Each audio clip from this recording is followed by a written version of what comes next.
The Greek crisis is not an accident, it has human causes. On the one side is the messianic ambition of Europe's political class. On the other is Greece's rather elastic view of what constitutes sound government and good management of the economy. The country is addicted to borrowing, yet was committed after joining the euro to cut its debt. How was it to do so? It didn't. It turned instead to one of the world's biggest investment banks for help in getting around the deficit rules. It was Nick Dunbar, author of The Devil's Derivatives, who exposed how Goldman Sachs did Greece a big favour. In his report for Newsnight, for the first time, some of those who did the deal talk publicly.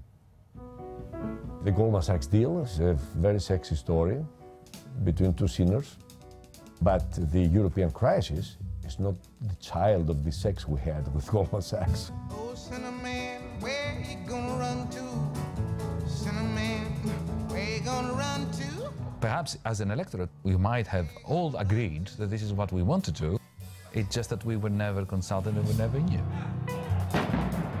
Greece is teetering on the brink. Poor man of the Eurozone, dependent on the EU for bailout loans, mistrusted by creditors and poised to default. So how did it bring itself to the edge? And how did 2.8 billion euros of debt just disappear into the wind? In 2003, I exposed Greece's attempt with Goldman Sachs to conceal the size of its debt. At that time, the Greek authorities said I was making something out of nothing. So now I've come back to Athens to understand how and why the deal was done. What was the deal's cost to Greece and its profit to Goldman? And why were EU watchdogs insistent that they knew nothing about the deal until 2010?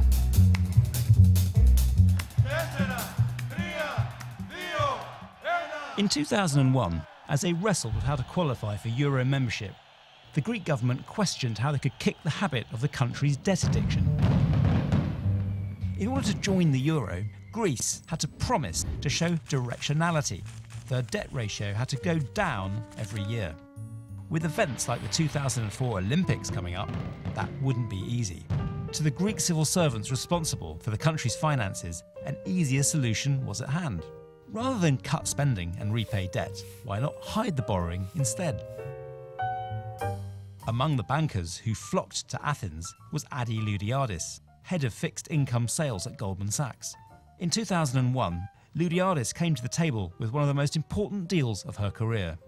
She had found a way to give the Greeks what they were looking for, a way of shrinking their debt that was legal and completely secret.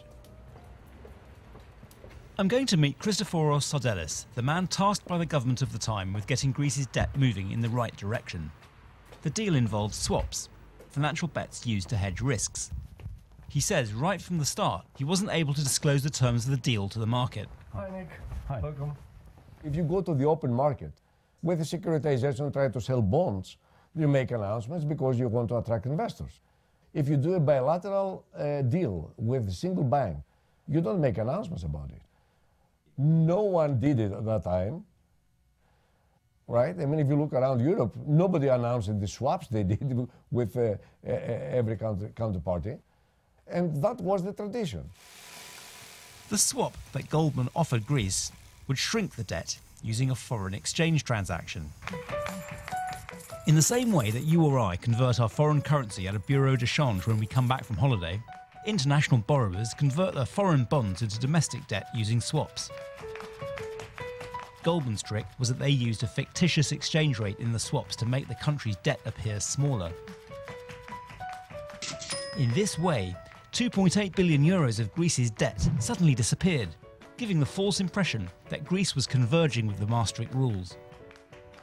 The debt hadn't really disappeared. In reality, Goldman had secretly lent Greece 2.8 billion euros as part of the swap. That money would have to be repaid with interest. In attempting to pay back the money through big interest rate bets, Greece fell even further into debt. A year after I wrote about the deal, the government changed. Sardellis was out of a job, and the new government revealed the spiralling costs of the Goldman deal. The detrimental swap agreements of 2001 led to the vanishing of 2.8 billion euros of debt The swap agreements had a direct cost of 500 million euros and an indirect cost of 1 billion euros. The new boss of Greece's public debt management agency says the deal ostensibly achieved what the previous government had set out to do. It paid off in the sense that they hid this debt, so they were in agreement with the requirements to be member of the Eurozone, right? But the cost was exorbitant to begin with. And then when finally they had to come out in the open and acknowledge this debt has ballooned. But a big bet. A very big bet. A bad bet. It turned out in retrospect, yes. Papa Nicolaou was frustrated with the terms of the Goldman deal he inherited. As a result of Sardellis' bets not working out, the loan had mushroomed to 5.1 billion euros. Worse still, Goldman had included tweaks in the deal that seemed to ensure that the dice were loaded against Greece and in favour of Goldman, who were making millions from the deal. We asked Goldman to eliminate this particular feature, which again was not usual in the market, and they refused it. I recommended to write a letter to somebody high up in Goldman, asking them to get rid of this without any compensation. But I was asked they cannot do that because some of their traders have already positions, on that, they might lose money. He sympathises with the position his predecessor was in. He was ripped off by Goldman, but again, I don't blame him, all right? Let me make it clear, I don't blame him. Because in the end, he was scared that he could not go to the market and check, and he was asked by the government to do that. You might wonder how such a deal could possibly be allowed, but it was perfectly legal. Goldman wanted to be sure that it wouldn't get into trouble for helping the Greeks with such a barefaced trick. So the company says it spoke to the EU accounting agency Eurostat about the deal and has provided Newsnight with an email proving that the discussions took place. We asked Eurostat for an interview, but they declined and issued a statement to us. We would like to confirm that we became aware of the Greek off-market transactions only at the beginning of 2010. Greek authorities had never informed Eurostat about this complex issue and that no opinion on the accounting treatment had been requested from Eurostat. It is possible that Goldman Sachs asked us for general clarifications, and this is our interpretation of the email. For many, questions remain. Why wasn't Eurostat looking out for Greece in the interests of the EU as a whole? The deal was well known in the market and among Greek politicians too. How could Eurostat stay blissfully unaware until 2010? Even Greeks themselves were trying to warn about their country's dodgy statistics.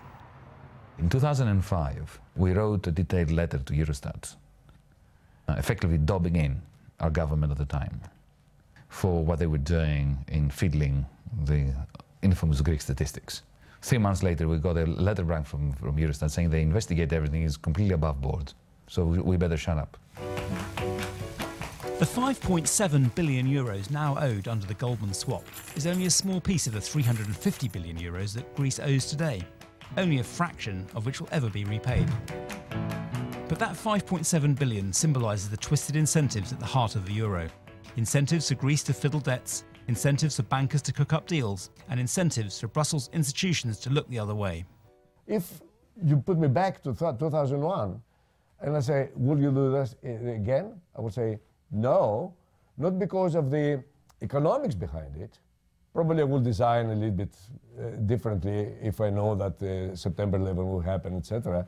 But I would never do this type of business because of the political risks, the political handling of this type of transactions afterwards. Newsnight approached Goldman Sachs for an interview, but they declined. In a statement, they told us, Greece was already part of the Eurozone when it entered into the swaps.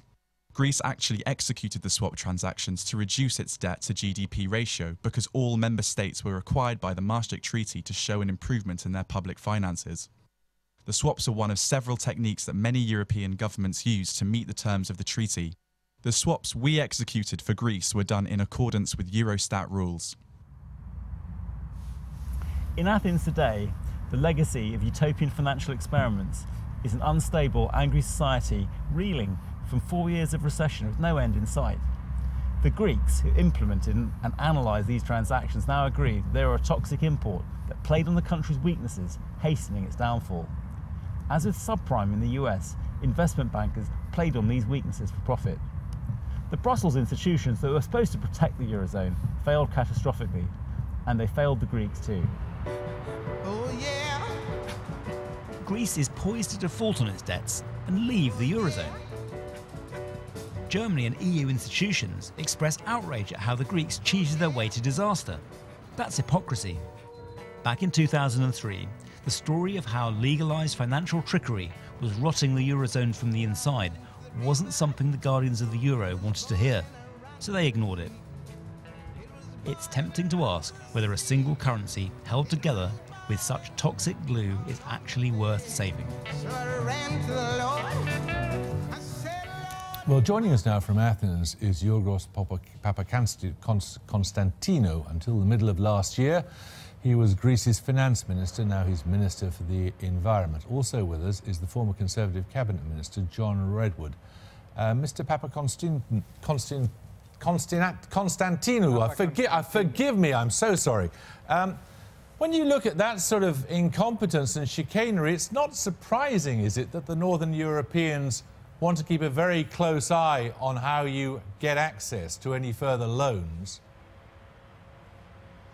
Look, I can see how the Goldman Sachs story is very sexy, as your video says, but I don't think it is justice to what is happening in Brussels tonight, which is a much bigger picture. But a few points on the Goldman Sachs story. Point number one, everybody was doing it. Every country in the Eurozone was using these kind of tricks to reduce their debt back then.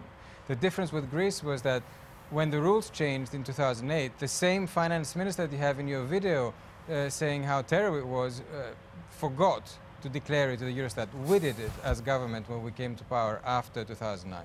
Second point, to make it absolutely clear, this was done after the entry into the Eurozone, so it had no effect on the rules for us entering. And the third point, with a debt of 160% of GDP, those 2 percentage points that the Goldman Sachs swap was about, is important, but it's not the story. The story is about overspending and receiving less than the taxes that were due to the state over years and years. And this is where we're at. We'll come to tonight in a moment or two, but John Redwood, first of all, on this Goldman Sachs story, what do you, I mean, you used to work in this world, the banking world. What do you make of it? Well, I'm not at all surprised that Goldman Sachs went off and came up with a clever scheme, which rewarded them as well, because that was clearly the brief they were given by the government concerned. I think they trousered what, an alleged 600 million euros or something. I'm sure they looked after themselves very well out of it. But I think the main villains in this story are the sponsoring government that wanted to do this kind of thing, and then it lost a lot of money for the people who have to pay the taxes, and the European authorities who seem to connive at it. Nobody tonight is saying any of this was illegal. It was all perfectly legal business. And they presumably got the reduction in debt for the period of time that they wanted. And what do you make of the fact that the European authorities signed off on it, apparently? Well, I think it's quite wrong. But we know, as we've been hearing from Greece, that quite a lot of countries massaged or arranged their figures to get into the euro, and some of them carried on doing so afterwards to apparently conform with the very sensible rules. And we know that it was because most countries ignored the rules and got into the euro when their figures were way out of order that we have the crisis we're now facing. So there is a very big set of questions that these people ought to be answering. Why did they turn their backs on it? They must have known what was going on. Both the Euroland people and the national state governments have access to great legal advice and great financial advice. So it's very difficult to believe they didn't know what Goldman Sachs were advising them to do.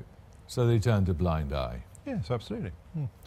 Now, Mr. Papakonstantinou, Mr. Papakonstantinou, let's talk a little bit about tonight and what's going to happen.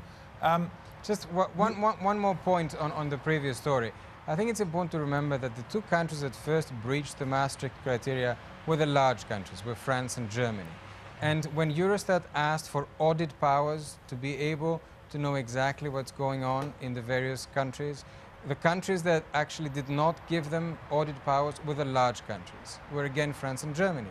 And Eurostat only got audit powers after 2009, after the Greek statistical mess came to light, after we came clean, the new government at the time, what the real numbers were. So I think this is a telling story about the failings of the Eurozone throughout the decade.